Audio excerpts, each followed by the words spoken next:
Welcome to the third book chat with Ita and Amanda. I'm Amanda. And I'm Ita. And we're just here to discuss why we read, what we've read, and what we're currently reading. So I know Susan and Peter have joined us in our recent meetings. So we might hand over to Megan and get her to say why she reads. And why do I read? I think I read to learn things. Even when I'm reading fiction, I think I read to learn and to relax, I think. They're probably the two big reasons I read. And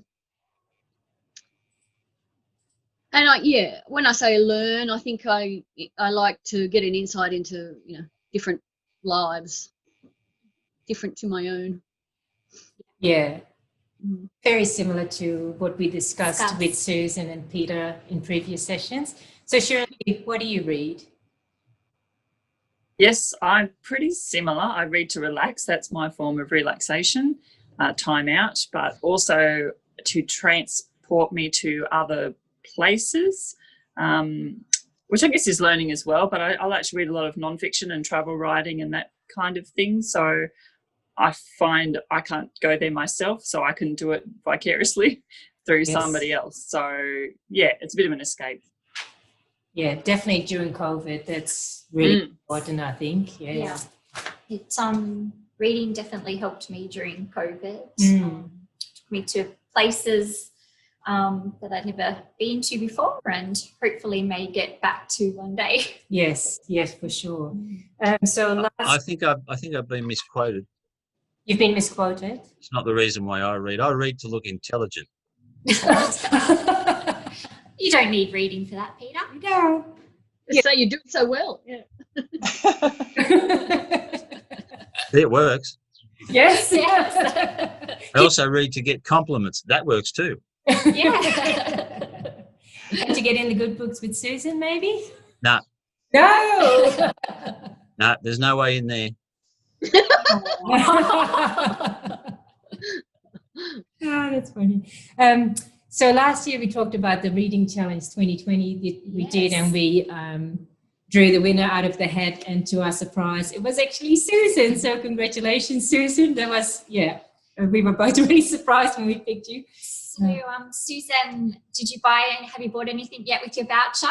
I'm a bit like those kids that don't eat all their lollies, that save them and annoy their brothers and sisters. So I've kept my voucher, but I've narrowed it down because I had a birthday after Christmas, so I wanted to see what I got for my birthday, which I got the book I was about to buy, so that was cool. So I'm narrowing it down, and but then I'll go in and have a browse before I actually decide. But it's lovely. Well, we're going to be we have started our new reading challenge for 2021, and we named it New Beginnings after the COVID of 2020. So it's just like a bingo card this time. So you don't need to list the titles you've read.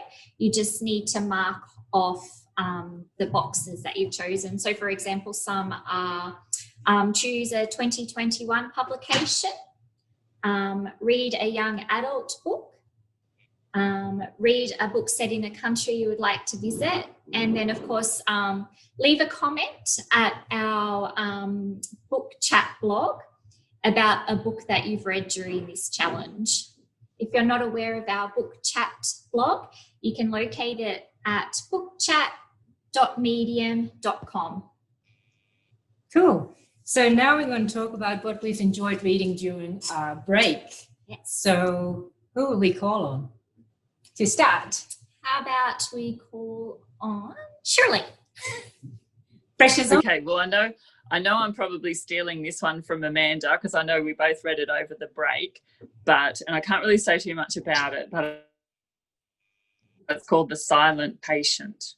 Yes. It was actually recommended to me by my mum, and she has read it and a few of her friends read it. It's by Alex Mckinnis, I think you pronounce it, and it's a mystery, but it's got a twist at the end, and you don't really know until the very end sort of what it's all about. So it's highly recommend it.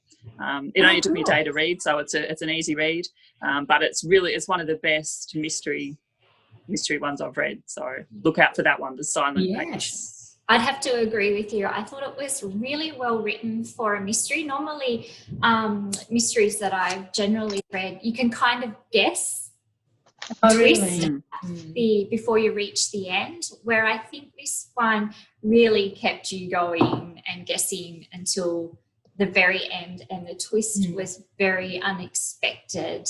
And usually in a mystery, you kind of think, oh, why did that happen? Why are they doing this? But you were just so enthralled with his writing that you kind of didn't even think about it until you got to the end. Or do you agree? Yeah, because you didn't realise there was a mystery until the end. Yeah, right. So who would you recommend that to? Anyone, yeah. Anyone, okay. It doesn't start as a mystery.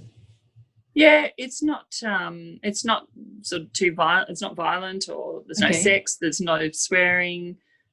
It's just you're just wondering what's going on. That's all. Yeah. Oh, cool. That sounds good. What about you, Susan?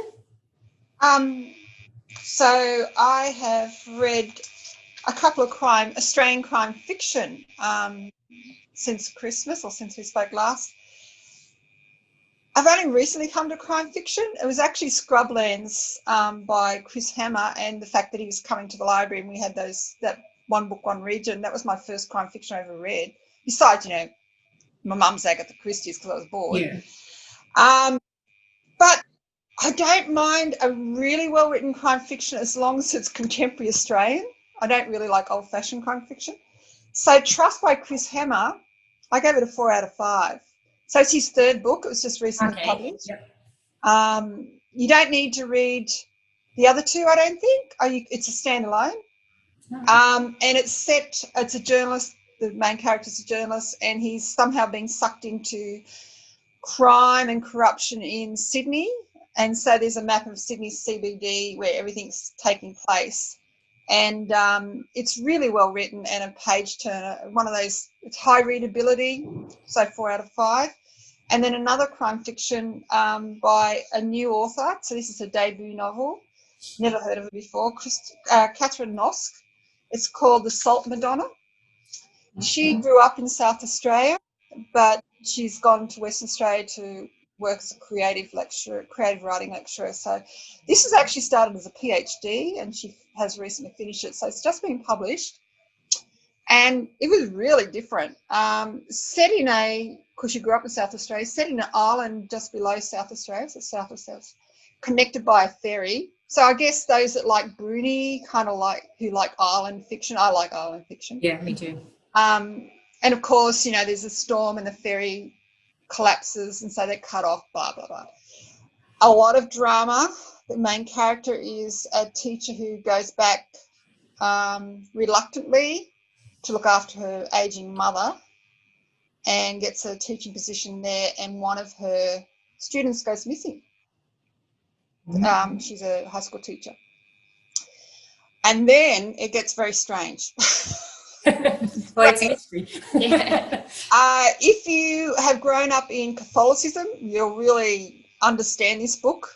I haven't, so it was fascinating for me because I was learning a lot about Catholicism that probably I didn't need to know, but it was so I don't want to give too much away because it's a really good book to read, and I'd recommend it. And I got it from the library. Oh, cool. Large print, but which I don't mind, large print. I look 4 out of 5. It was a page turner, high readability. And then I got Helen Garner's new book. So you like that, Megan? Yeah. Have you read it, Megan? No, I haven't. Not yet.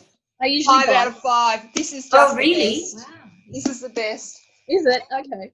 I just read it so fast. And, what's the title, Susan? Okay, so this one's One Day I'll Remember This, and it's written between her diaries from 1987 to 1995, Helen Garner. I read the yellow notes from before.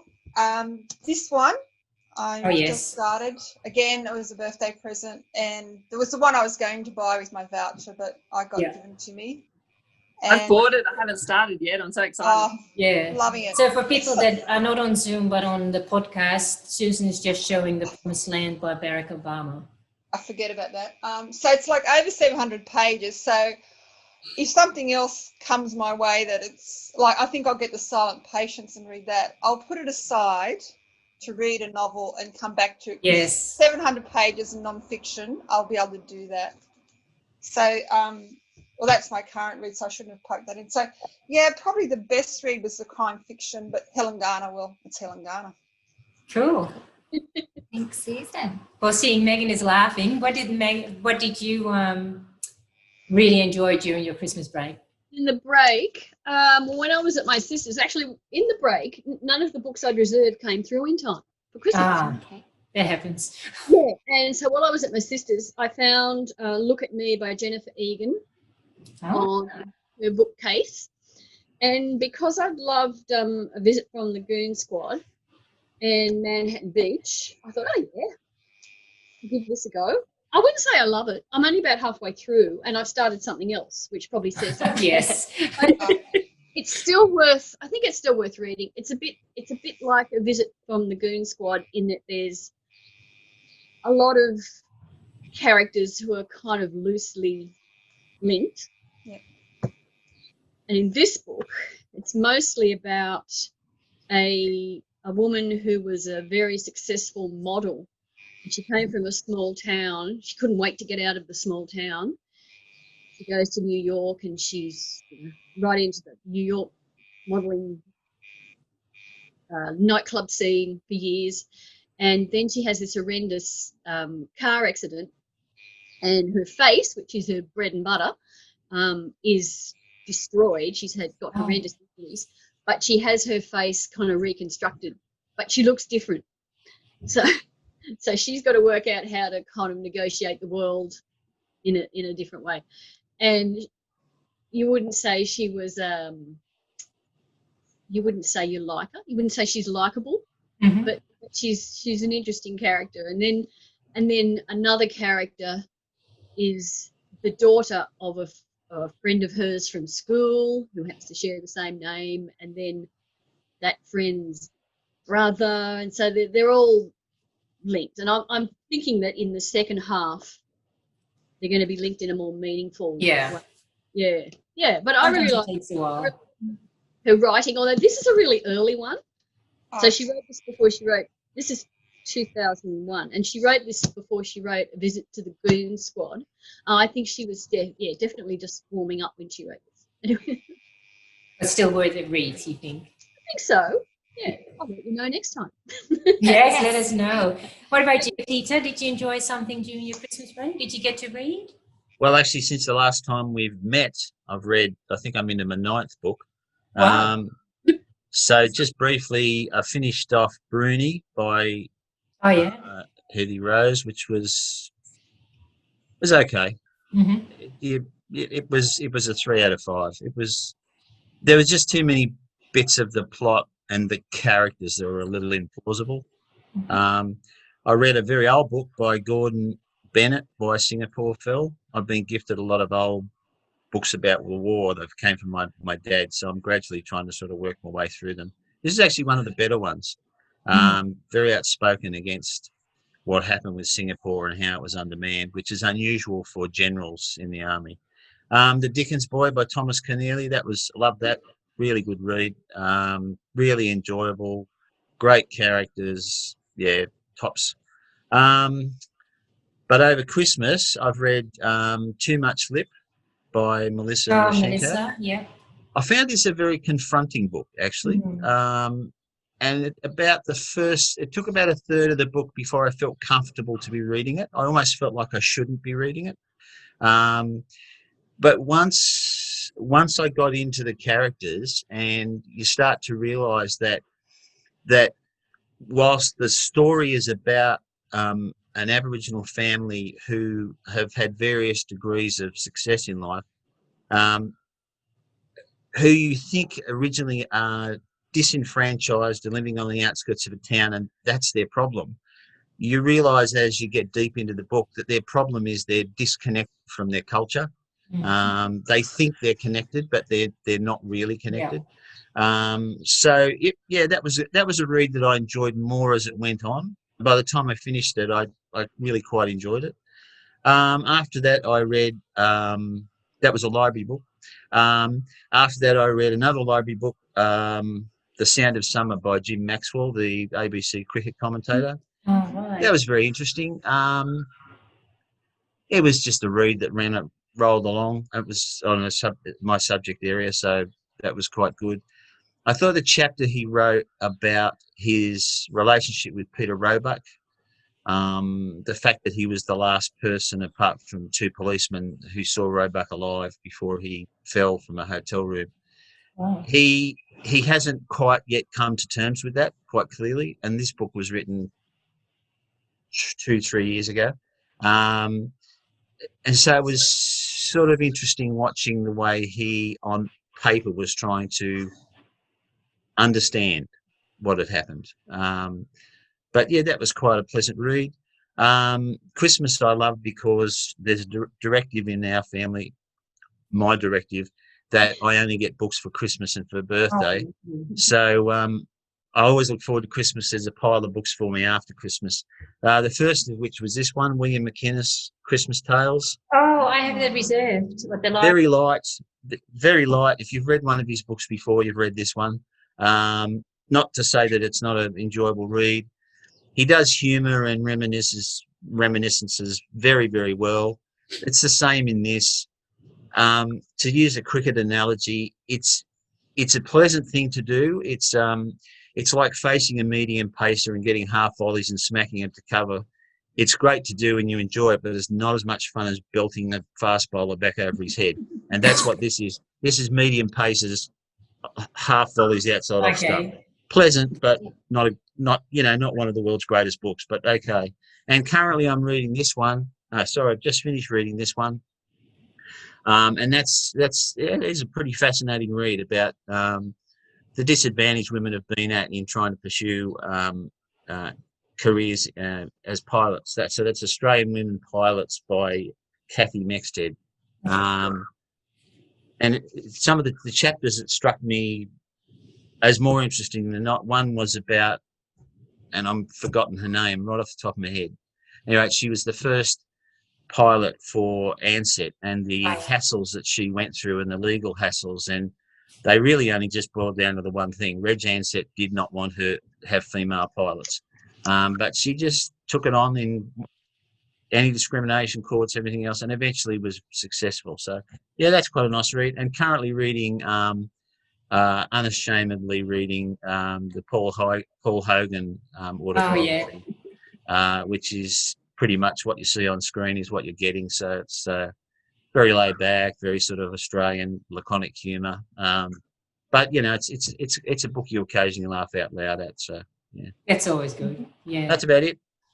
So Amanda, did you manage to finish everything on your list? Because you had a huge list for Christmas. I didn't. I think I only left 2 books that were on my list, and that was The Luckies and the Dolly Parton song lines book. Yep. But I read quite a bit over the holidays, but the 3 that stood out for me, one, of course, was A Silent Patient that Shirley talked about. The other one was The Good Sister by Sally Hepworth. And it's about 2 twin sisters, and each chapter is written by each sister. So one of the sisters suffers from autism, and her account of the story is basically in present time. And it was good to know that she worked at her local library and it was a safe haven and community family for her. And then her other sister, her chapter was kind of written like a diary. So it explains that she was seeing a psychologist and he suggested that she write a diary account of her childhood. And at the beginning, I was going to give up because I thought it was kind of going to be a bit like the Rosie Project, and that was like character was a little overbearing at the beginning. But it ended up being a bit of a thriller with a twist. And I'm not going to say too much because it would mean that there's spoilers in there. No, don't do that. But the character, the autistic character, she was such an actual beautiful character to read about. I really liked her, and you were kind of rooting for her. And the other twin sister, I'm not going to mention too much about her because it would give it away, but she kind of had a warped sense of life. And, you were thinking things were happening in the background that weren't really true. So I really recommend, if you're after a quick thriller that has a bit of a twist that you don't expect to come. My other book was Honeybee by Craig Sylvie.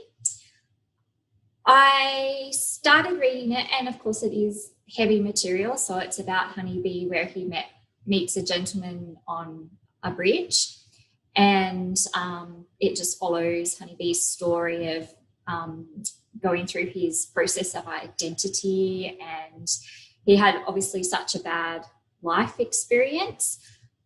I wouldn't say I loved it. I thought it was well written. I was rooting for Honeybee's character, but there was something missing, but I'm just not sure what was missing in the story. I don't know if it was because I read it after the psychological thrillers and mysteries, and so I was really engrossed, and they were, page turning, and then there was a twist to it.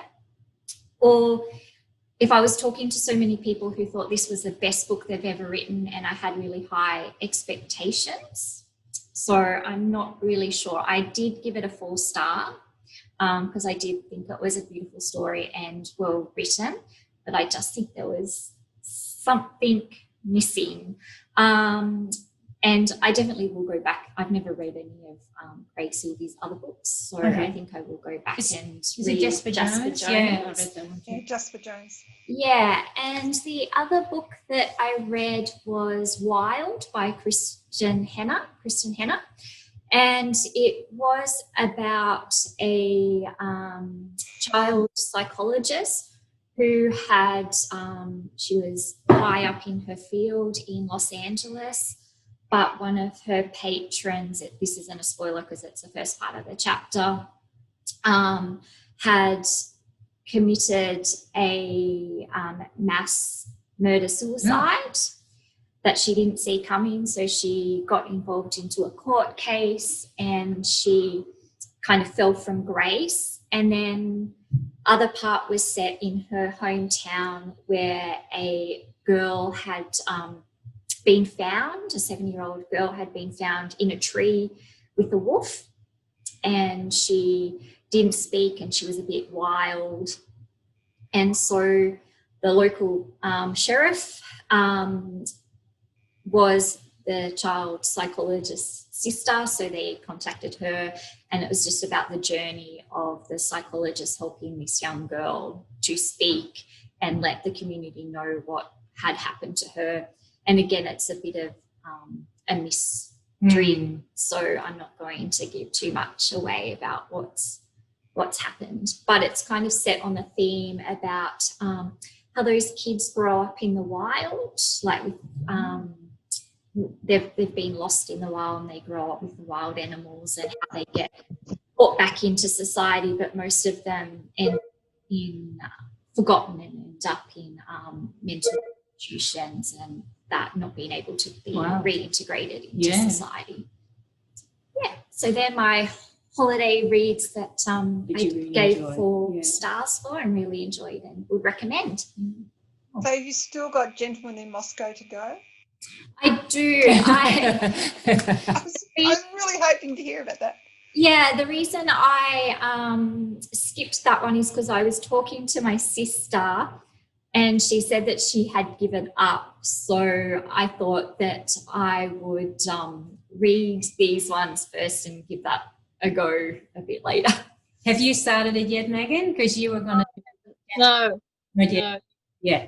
Because Yeah. the recommendation from our last book chat. Nice. So she got it. And I read quite a bit over the Christmas break as well. A couple of them were for book club and they were literary fiction and they were quite hard going. So in between, I needed something gentle, something lovely. And it became my favorite book of the year. And I'll just show you. It's The Boy, the Mole, the Fox and the House. And it's like you can read it when you're 8 or you can read it when you're 80.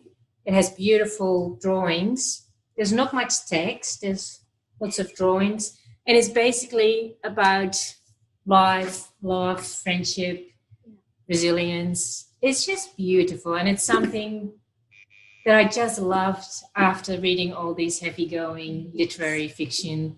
I just needed something light. Yeah. And because I did that, I had another one ready from the library and also a kids one, but also you can read between 8 and 80. It's called I Am Present, and it's a mindfulness book, Mindfulness and Me, and you go on a sort of safari through your senses. And it's really lovely if you have grandchildren or children to get them introduced to mindfulness. And it's all about going onto a safari through your senses. But if you read it just for the pictures, it's just beautiful, just lovely. So I thought I'll mention this because we've already had so many, mysteries and literary fiction and stuff. So these are the two that really stuck with me in Christmas. I read The Boy, the Mole and the Fox and the Horse at the end of last year. Okay. And so not 2020, but 2019? Yes. Yeah, okay. 2019. Or when it first came. Yeah, it was published in late 2019. And I stayed up for an hour and just read the whole thing, and it just had me in tears. Yeah, it's lovely story. Such a sad book, and the artwork's just amazing because I think he is actually an artist. Yeah. Yeah, so I was surprised we didn't have it in the library, but when I asked Megan to buy it, she goes, I've just bought it because someone else asked it. So, which I think was Susan. And I did because you mentioned it on Facebook, because we're Facebook friends. You mentioned how much you loved it, and I went to borrow it from the library and they didn't have it. I thought, right, we'll put in an order for that because I think if you love it, then others will love it, and hopefully I'll be the first to borrow it. Yes. When I went to order it, I thought, we've got this book, but we didn't have it in the catalogue, of course. And then I thought, and then I realised where I'd seen it. Yeah, on my Facebook. I shall be reading it soon. Yeah, for sure. Okay, so that's what we read in Christmas.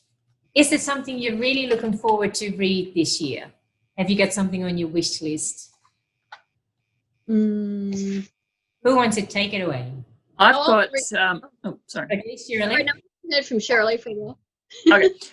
So I've got, as Susan showed before, I've got the Barack Obama book that I'd like to get into, but it is such a big book, so it'll have to happen in bits and pieces.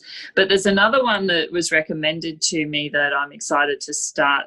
I've got next week off, so I've kept this book aside to read while I'm off, and it's called Sorrow and Bliss by Meg Mason.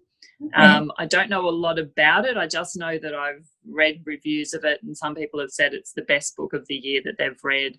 So I'm really looking forward to getting into that one. Or non-fiction? It's a fiction book. Fiction, okay. What's it called, Shirley? It's called Sorrow and Bliss. So all the books we've talked about, we'll try and put in the blog. So if you guys can just send us, what you talked about and a little review, then we'll add that to the book. Yep. And I'll let you know what it's like. Yes. Yeah. Okay, Megan, your turn. Oh, look, I've had my name down for Honeybee for a while. Yep.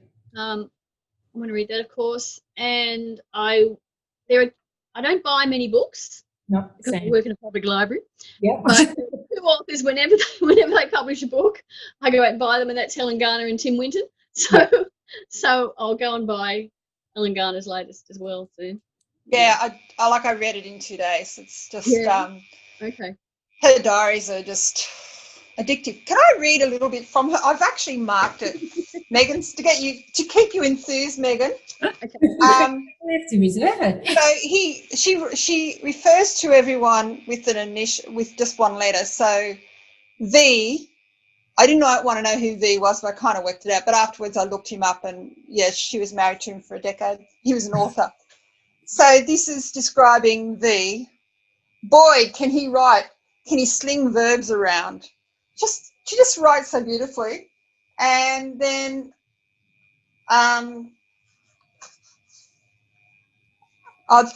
she writes like she has epiphanies. I think this would be described as one of her epiphanies. Search for the feeling that came before the anger and deal with that.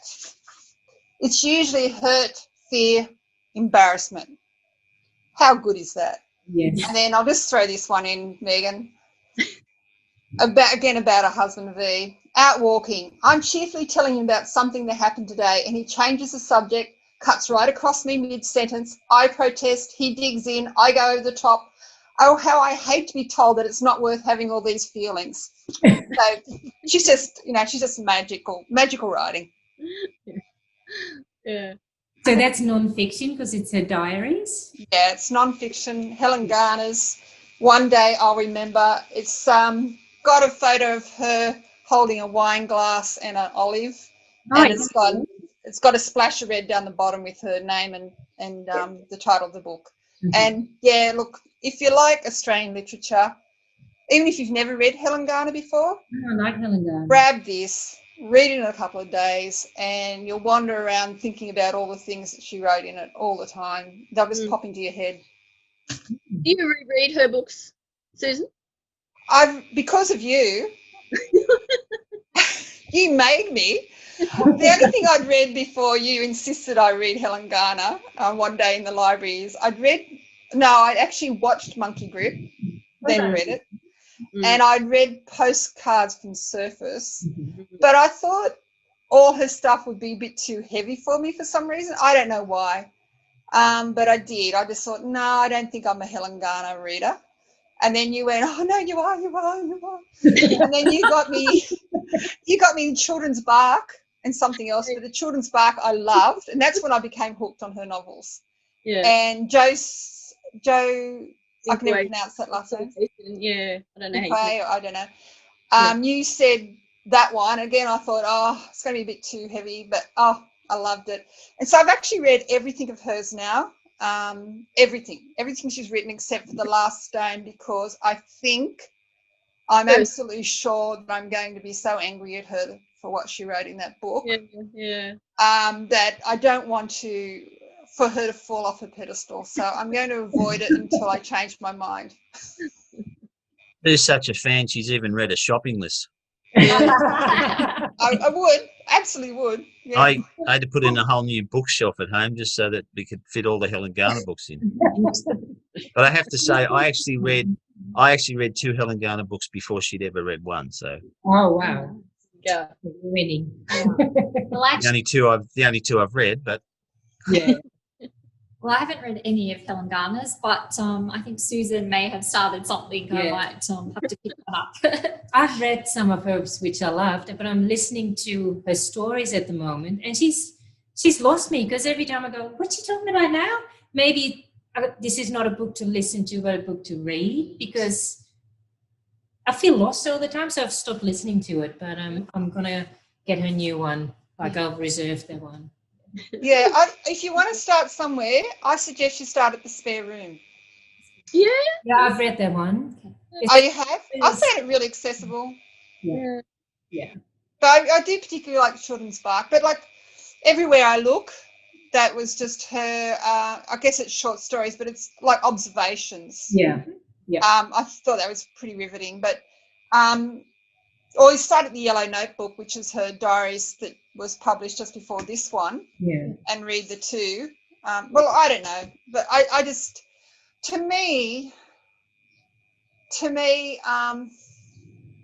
can I put it? Like, if you love Australian literature, you've got to have a crack at Helen Garner. Yeah, for sure. Peter, Megan, is that right? That's right. I'm just sitting here thinking that Jennifer Burns got a lot to answer for. Yeah, I read Monkey Grip, which was her first book, I think, but written millions of years ago. Loved it. And is it The Body Surfers, or was that someone drew? That's true. Yeah. Anyway, what am I looking forward to reading? Look, I've put this off. It's one of my Christmas books, and I've put it off till last. It's Clive James' collection of the 80 poems. When he got so sick that he could no longer read, he could recite 80 poems, and so these are the 80 poems that he could, or 80 odd poems that he could still recite, and still be moved by and entertained by, because he could actually remember them. So the poems are listed, and then there is a written piece underneath which he has narrated to some, or not narrated, what's the word? Someone has transcribed what he's saying. Anyway, I can't think of the right word. So I'm very much looking forward to that. I loved Clive James' own poetry, but over the years, his collections of poems, his collection of and analysis of Philip Larkin's poetry is sublime. It's one of, you've not only got this wonderful poetry of Philip Larkin, which is playful and tears apart the English class system, and it's very much poetry I really enjoy. But you've also got the analysis from Clive James. So A Man Most Missed, and so I'm really looking forward to reading through those. That's good, because that's one of Amanda's bingo things, a poem or and that's what I'm looking forward to. Yes, it was badly lacking in the last list. Yes, we made sure we put it in. If I had submitted, I had actually done my sheet, and I added an extra one, which was for poetry. You should have put it in. No, it felt too much like competing. I don't compete with people. Good. One less person in the draw. That's it. Yeah. Especially when you're putting in 5 or 6 of the bloody things. No, just one. I'm looking forward to a poetry book too. Yeah. It's by Margaret Atwood, which I love her fiction, but I've never read her poems. So it's called Dearly, and it's just called Poems. So I'm really looking forward to reading that, just in bits and pieces. I'm actually looking forward to reading anything off your list. Because I always like reading out of my comfort zone and recommendations, and that's on the list as well. Reading what other people so other than that, just all the book clubs and stuff. I love reading anything, but that is what I'm really looking forward to, because I love her fiction. Have you got something to look forward to? Well, I have so many books at home that need to be read, because I'm a big book buyer. And you know what? My only problem in life is deciding what to read next. It's a pretty good life. So I don't actually have a book, like a singular book that I would actually choose to say that that's what I'm excited about reading. Because often or not, I will say, I'm looking forward to reading this book, but then, I finish another book and I'm like, it's either really similar to that book I've just read, so I want something else, or something's happened in the day that just puts me off wanting to read. So I have a lot of choices to make. So virtually I just go to my bookshelf and my cupboards, and whatever hits me at that time, I pick out. I just go to the library catalogue. That's where I choose mine. I did buy The Boy, the Mole, the Fox and the Horse, because it's just so beautiful and you can read it over and over. But other than that, I'll just look at the catalogue. Yeah, nice. Yeah, so what are you currently reading? I'm currently reading Dune by Frank Herbert. So this was recommended by Ita and a colleague of mine called Jacob, who are very heavily into sci-fi. And it was actually, I was like, I'm after a bit of adventure and, different universe and world. So I will pick up this book. At the beginning, it was a lot to take in. I was like, what is going on? I can't even pronounce half of these words in the book. I don't know what they mean, which is good because then it has an appendix that tells you what they actually are. But I'm now in like book 2 of the book, and I'm really enjoying that. It's a good form of escapism. Yeah. It's very well written. It's not it's exciting, but it's not as page-turnery as other sci-fi books that I've read, because it seems to have a lot of things happening in the background around the actual story. And Jacob did say that that'll all work out when I get to the end of the story. So I'm about 200. I think I might have even made it to page 320 by now. So cool. Got a bit way to go. Yeah. Best science fiction book ever written.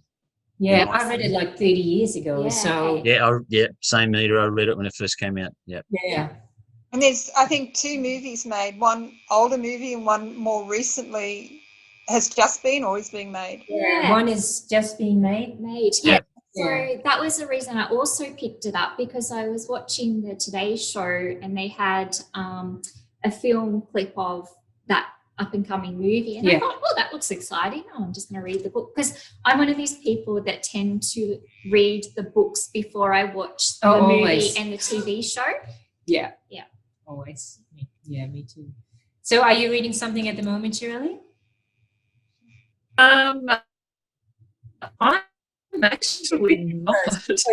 But I could mention a book that which you know that I've been reading at lunchtime, but I've kind of given up on it a bit, but it was called Mudlarking. Oh, yeah. And I came across it. I was on shift one day out the front. It was on the new book display, and I picked it up and I thought, oh, this looks kind of interesting. And it's a non-fiction, and it's about a lady who is a mudlarker. And what that means is they go along the Thames and search through the mud for old things that have been left there over the centuries, and sort of all the different things that they find and then clean up and keep. And there's coins and there's pots and medals and hat pins and all sorts of things. It's quite a thing, but you've got to sort of know, because apparently at a certain time of day the water all goes out, so you can go in there and search around, and then you've got to be careful because the water obviously comes back in again. So it was quite interesting, and I probably got a third of the way through, but then it just became a little repetitive, because that was all it was about. So I sort of read enough, I feel, to find out about it, that's a thing, and it was really interesting in the different things that she's found, but I didn't find it captivating enough to continue reading it. So I just gave up on that one yesterday, and I haven't. No, weirdly, normally I've got about 3 on the go, but at the moment I've not. So, yeah. She was interviewed. I think it was on Feidler with the lady that does the interviews, and I can't remember her name.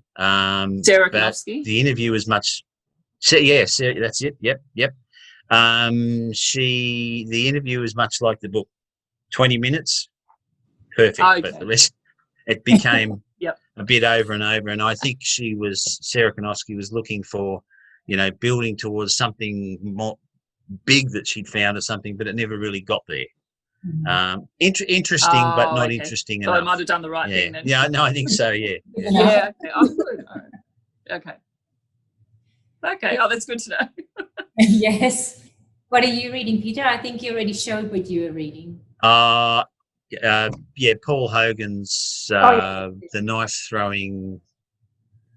What's it called? The knife throwing tap dancer, which is basically his life. Yeah, it's a autobiography. It's very light, and there's kind of funny stories that aren't true or that are exaggerations thrown in there as well, but they're highlighted in a different sort of text, etc. But yeah, it's quite. I to be honest, in the early stages of the book, I had no idea some of the background stuff.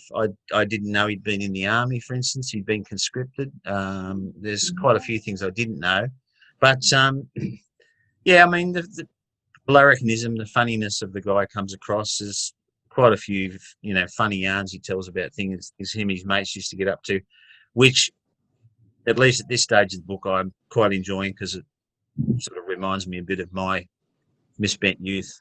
So, and I think that's on the bingo card too, isn't it? Yes. Australian biography. So you got your tick. Yeah. oh no, I don't compete. Sorry. Not even- Besides, Sue won. I can't ever do better than that. So, well, you can win. yeah, but I can't do better than it, can I? Well, then maybe we have to throw in a box of chocolates. See why I don't compete? Yes. Because you're competitive. What are you reading, Susan? Well, I'll be reading Barack Obama's book. Yeah. That'll take me a little while. But I have decided this year to do something completely different. So I think I mentioned before that I read different book at night, something that's not a page turner because I have had problems with insomnia in the past. So I don't want to be up to 2 o'clock reading a mystery. So I read something a little bit quieter and less exciting. And it's usually a reread of something I've enjoyed. So a reread of Grenville or Winton or something like that. So I know how it's going to turn out, so I don't need to get all tied up in it. But this year, I've decided to read classics of the night. Oh, nice. So I've started with Sons and Lovers Oh, lovely. by D.H. Lawrence, because it's one that I should have read by now, but I haven't. I have read Ladies Chatterley's Lover and Kangaroo, but I just didn't read that one. And so that's a good start. And Helen Garner in her diaries, latest diary, mentions quite a lot of things that she's reading that will probably be classics by now. So I thought that's a good place to start. I've highlighted her kind of her reading list from that era, and I'll work my way through some of those. And then, anything that people can recommend that are classics that I should have read by now, I will read, particularly Australian classics. Like out of Patrick White, the only thing I've read is The Tree of Man, which I absolutely loved.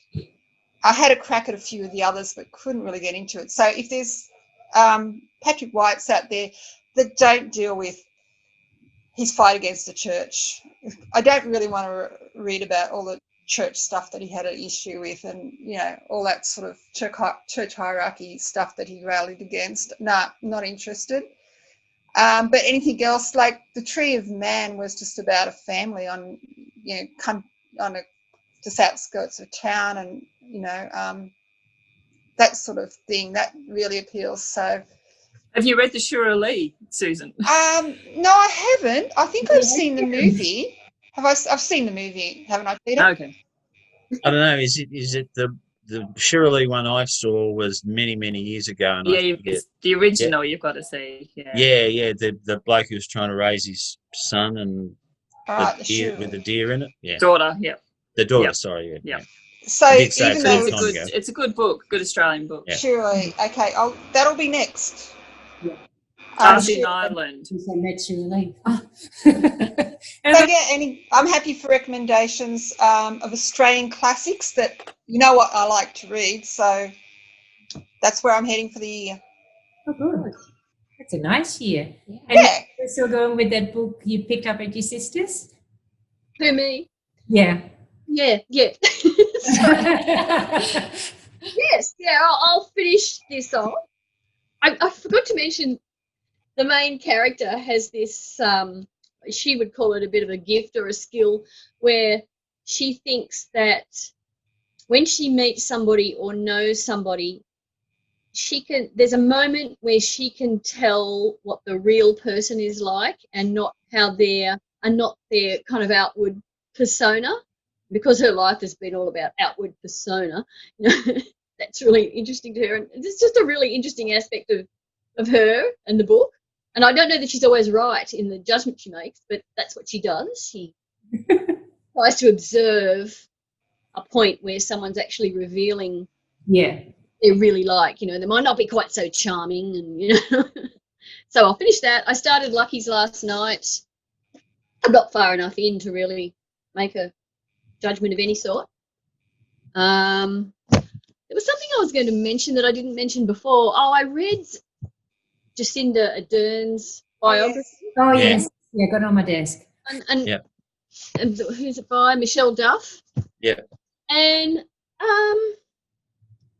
as a book, it's okay, but because I didn't really know much about Jacinda Ardern apart from what you hear, that she can do no wrong.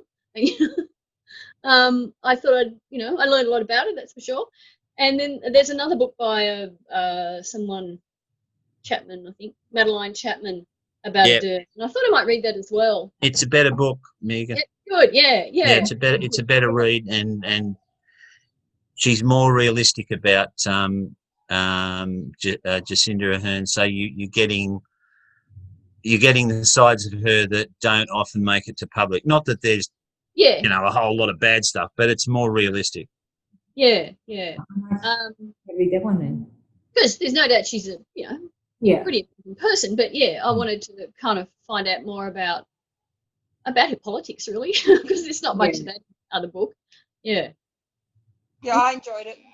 Yeah, you really enjoyed it. Was that the one Megan is reading now, or was it the one that Peter has mentioned? No, the one Megan's reading. I didn't know about the other okay. Yeah, I didn't know there was another one either. I mean, I liked it. I enjoyed it, but there were parts where I thought it was the author was going on a bit about her life and perspective. Not that I mind that. Quite often I like that in a biography, but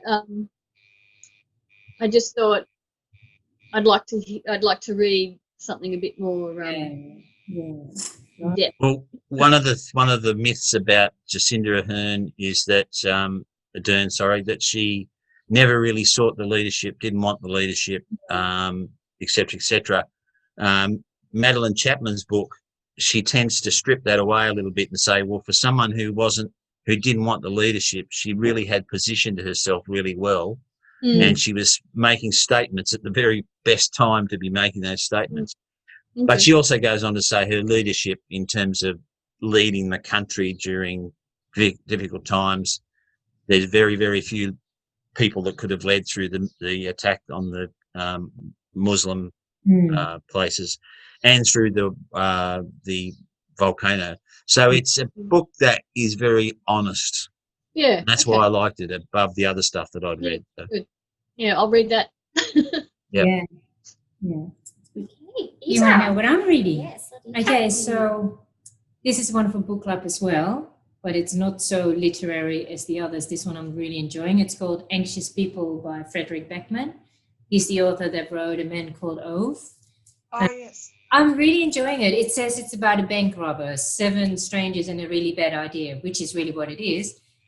But the story dives deeper into the people's relationships with each other, into like that book that Megan has where the lady sees the true self. Yeah, I find the true self comes really out and everybody's anxious about something and they gel together and it's just really lovely. Yeah, so I'm nearly finished because I have to discuss it this Saturday with my book club. But I'm really enjoying it and I'm looking forward to discussing it with my group because you always get other ideas. Yeah. So really looking forward to that one. And I would recommend this to anyone who wants to read something different because you could read it as a mystery, you could read it as a quirky book. It's just something different and he writes it really easy. When I first picked it up, I go, oh, this is weird because you get the police interview and you get a bit of background and he's sort of talking to you as the reader and I go, oh, and we're nearly out of time. Amanda just shoved her phone at me. So I would recommend this, everyone that wants to just read something different. Okay, well... do we want to finish off with Luckies? Oh, yes. So Megan mentioned Lucky, so she's reading that. So we as Tamworth Library and Central Regional Libraries have joined New South Wales Reads. So it's like a book club, but statewide. So we're encouraging everybody in the state to read this book. You can then discuss it with, everyone around you, or you can also jump on Instagram and on New South Wales Reads and do the read along. The next month, there's the author talk on the 17th of February online. Which will be streamed through Zoom. Yeah, so join us and read Luckies. So we can pop in for our free book, is that right? They're not free books, but we have plenty of copies, so just go and borrow one from the library. Just loan. Okay. Yep. Okay, and then we're out of time, I think. Yes, so thank you very, very much. Thank you. We'll get it out on Media platforms here and on the podcast once Jonathan has time to put it out. Yes, we can. And the next meeting will be This 17th of February, so it's 5 weeks instead of 4 weeks, I think. Two quick questions. What was the name of the book you mentioned you were reading about not that one? The one before. So it's called Anxious People. Anxious People. And what was the book chat website address? Book chat something or other. Is bookchat.medium.com. Okay, thank you. And the links to the podcast and the book chat and the book blog, they're all on our CNRL website. If you just go to More Than Books, the first thing that comes up is book chat. So if you click on that, it will have all the links. That's right. Yeah. And if you haven't yet picked up your reading challenge card, do so. Please. Thanks very much, ladies. I really enjoyed this. Thank you so much. Thank you. I want to read now, so I know, right into my pie. I know. Thank you all for contributing. See you next time. Bye. Bye.